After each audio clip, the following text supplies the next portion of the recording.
NEET exam को लेकर विवाद थमने का नाम नहीं ले रहे।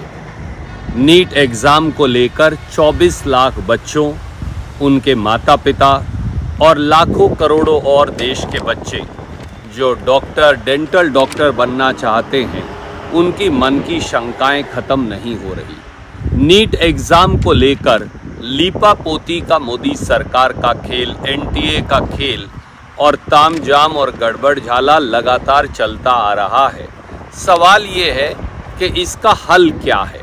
सवाल ये है कि मोदी सरकार के पास जवाब क्या है। सवाल ये है कि एनटीए के पास जवाब क्या है। सवाल ये है कि क्या कोर्ट में जाने से मामला हल हो पाया।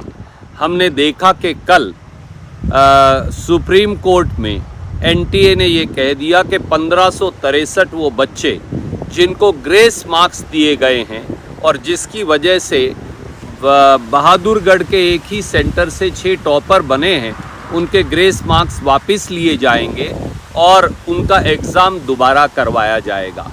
इस पीआईएल से ग्रेस मार्क्स को लेकर जो पीआईएल हुई, इससे क्या बच्चों को लाभ हुआ या नुकसान, सवाल ये भी है।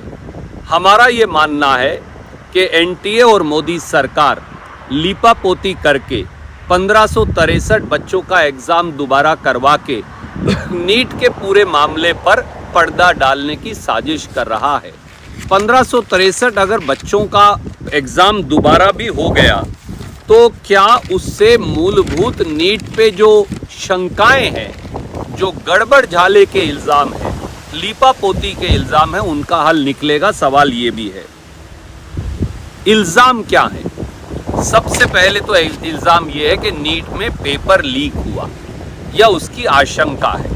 इसका क्या सबूत है? सबूत है कि पटना के अंदर एक एफआईआर दर्ज हुई और एक अखबार ने ये भी लिखा कि 60 करोड़ रुपया इकट्ठा किया गया। 4 मई के एग्ज़ाम से अगले दिन ये खबर भी आई कि बहुत सारे बच्चों और उनके माता पिता को गिरफ्तार किया गया। आज तक ना धर्मेंद्र प्रधान जी, शिक्षा मंत्री जी ने, ना एनटीए ने, ना इसकी जांच मामले की करवाई, ना इस पूरे मामले को बताया। दूसरी शंका क्या है? 67 टॉपर हैं।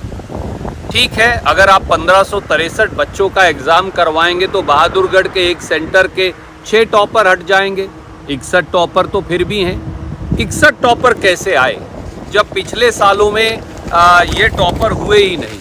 अगर आप देखें 2020 में केवल 2 टॉपर थे जिनके 720 में से 720 नंबर आए।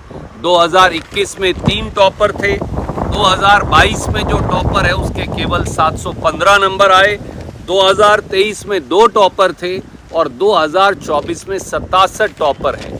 तो अगर 6 निकाल भी दें तो 61 टॉपर फिर भी हैं। ये कैसे संभव हुआ? इसका कोई जवाब ना सुप्रीम कोर्ट में दिया गया, ना लोगों को बताया गया। तीसरी बात जो सबसे महत्वपूर्ण है, मार्क्स वर्सेस रैंक। इतने ज़्यादा नंबर आए हैं कि पूरी रैंक का तरीका गड़बड़ा गया। नीट में लगभग हम सब जानते हैं कि 1 लाख डॉक्टर की पोस्ट है और उसके लिए 24 लाख बच्चे एग्ज़ाम देते हैं। 55,000 पोस्टें वो हैं जो गवर्नमेंट कॉलेजेस में हैं, यानी सस्ती फीस पर नौकरी पेशा मध्यम वर्ग गरीब एससी बीसी का बच्चा डॉक्टर बनने का सपना पूरा कर सकता है सस्ती रियायत पर। उनका क्या होगा जब रैंक्स वर्सेस मार्क्स इतने ज़्यादा हो जाएंगे? या उसका आपको मैं एक उदाहरण देता हूँ। क्या हुआ? वो बहुत अपने आप में एक चौंकाने वाली बात है और उसका कोई जवाब भारत सरकार के पास नहीं है। अब आप देखिए, अगर किसी बच्चे के 600 नंबर हैं तो 50,000 अगर गवर्नमेंट कॉलेजेस में सीट है तो उसे आराम से दाखिला मिल जाता था। 2022 में जब नीट का एग्ज़ाम हुआ तो 200 नंबर लेने वाले बच्चे जो थे वो 20,517 थे, यानी 50,000 गवर्नमेंट कॉलेज की सीट में आराम से नंबर आ जाता था। 2023 में 28,000 ऐसे बच्चे थे, पर 2024 में यानी इस साल 80,468 बच्चों के 600 नंबर आए हैं। तो अगर 80,468 बच्चों के 600 नंबर आए हैं तो 50,000 गवर्नमेंट कॉलेज की सीट्स पर उन्हें दाखिला कैसे मिलेगा? इस सवाल का जवाब ना धर्मेंद्र प्रधान देते, ना प्रधानमंत्री जी देते, ना एनटीए देता। एक और उदाहरण देखिए, अगर किसी बच्चे के नीट में 650 नंबर आए 720 में से, तो साल 2022 में केवल 4246 ही ऐसे बच्चे थे, यानी बेस्ट कॉलेज के अंदर उन्हें दाखिला 650 नंबर पे मिल जाता। 2023 में 6800 बच्चों के इतने नंबर आए 650। अब 2024 इस साल क्या हुआ? 21,724 बच्चों के 650 नंबर आए। दोस्तों आप बताइए, उन्हें अच्छा कॉलेज, मनपसंद कॉलेज कैसे मिल पाएगा? इसका जवाब ना धर्मेंद्र प्रधान देते, ना एनटीए देता, ना मोदी जी देते, ना बीजेपी देती। 700 नंबर अगर 720 में से कोई बच्चा ले आए तो लोग छलांगे लगाते थे। 2022 में केवल 49 बच्चों के नीट में 700 नंबर आए, यानी 50 के भी नहीं आए। 2023 में 294 बच्चों के आए, और इस साल क्या हुआ? 1794 बच्चों के 700 नंबर आए हैं। तो क्या होगा बच्चों का? इतने अगर नंबर आएंगे, उनको तो रैंक कभी मिल ही नहीं पाएगी। और देखिए, 710 नंबर इस साल 407 बच्चों के आए हैं। पिछले साल केवल 27 बच्चों के आए थे। 715 नंबर 720 में से सेकंड हाईएस्ट रैंक है। आप अगर देखें, इस साल 225 बच्चों के आए हैं। किस प्रकार से ये रैंक वर्सेस मार्क्स का जो अंतर है ये दूर होगा, इसका कोई जवाब नहीं देते। इसलिए सवाल बड़े सीधे 3 थे। पॉसिबल पेपर लीक, उसका कोई जवाब सरकार ने नहीं दिया। 67 टॉपर, 6 निकाल भी देंगे तो भी 61 टॉपर हैं, उनका क्या होगा? और मार्क्स वर्सेस रैंक, जो हाई लेवल ऑफ मार्क्स आ रहे हैं, इससे बच्चों का रैंक खराब हो गया। इसलिए ये 1565 या 1600 बच्चों की बात नहीं, 20,000 जहां नंबर आते थे, बच्चों के नंबर 20,000 बच्चों के आते थे, वहां 80-85 हजार बच्चों के आए हुए हैं। तो बच्चों को दाखिला मिलेगा कैसे? सवाल ये है। दोस्तों, इशू 4 हैं बड़े सीधे। नीट एग्जाम की सैंक्टिटी यानी विश्वसनीयता, उस पर अपने आप में एक सवाल खड़ा हो गया है। दूसरा, हेरा फेरी के इल्जामात हैं नीट में। पेपर लीक का इल्जाम भी है, नकल और गड़बड़ झाले का इल्जाम भी है, उसका कोई जवाब नहीं दे रहे।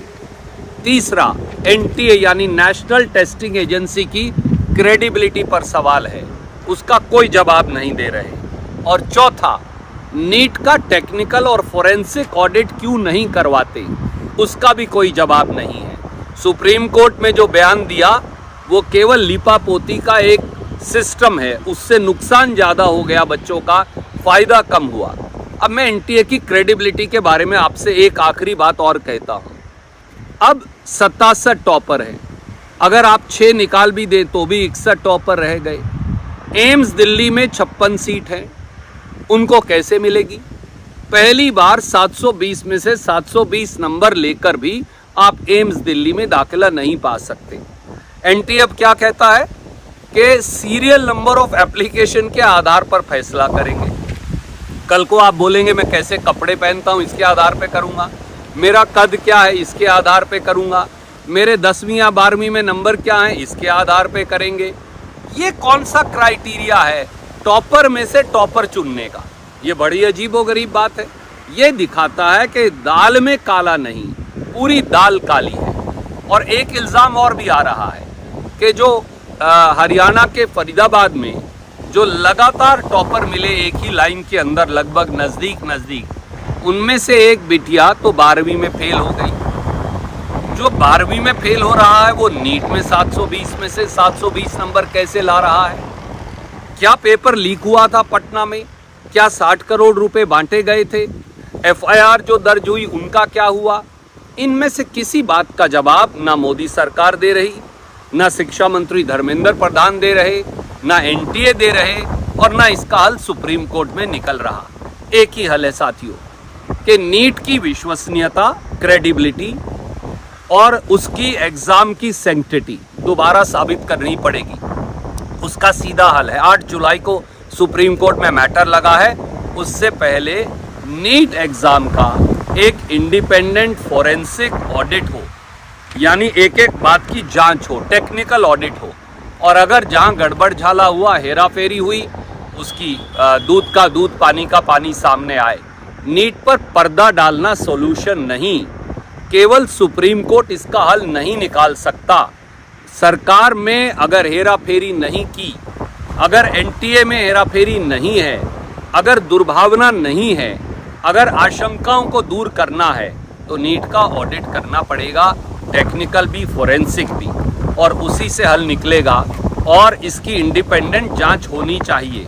कांग्रेस पार्टी ने तो ये कहा है, पर याद करिए ये सारी बातें 6 जून को सबसे पहले मैंने उठाई थी। आज 6 जून के बाद देख लीजिए हम 14 जून पर आ गए। एक के बाद एक परतें खुलती जा रही हैं, पर सच्चाई सामने नहीं आ रही। नीट एग्जाम 24 लाख बच्चों के भविष्य का सवाल तो है ही। इस देश में जहां बच्चे के सर पर लोन लेकर माँ बाप उसे कोटा और कोचिंग इंस्टीट्यूट्स में भर्ती करवाकर माँ बाप वो अपनी ज़िंदगी दांव पर लगाते हैं, क्योंकि जितनी सीटें चाहिए डॉक्टर की, जेई की, दूसरे एग्ज़ाम की, वो है नहीं। तो ऐसे में ट्रांसपेरेंसी क्यों ना हो, पारदर्शिता क्यों ना हो, जवाबदेही क्यों ना हो, गड़बड़ झाले से परते क्यों ना उठें, आशंकाएं दूर क्यों ना हो, ऑडिट क्यों ना हो, इन बातों का जवाब मोदी सरकार को देना पड़ेगा, क्योंकि यही राष्ट्रहित है।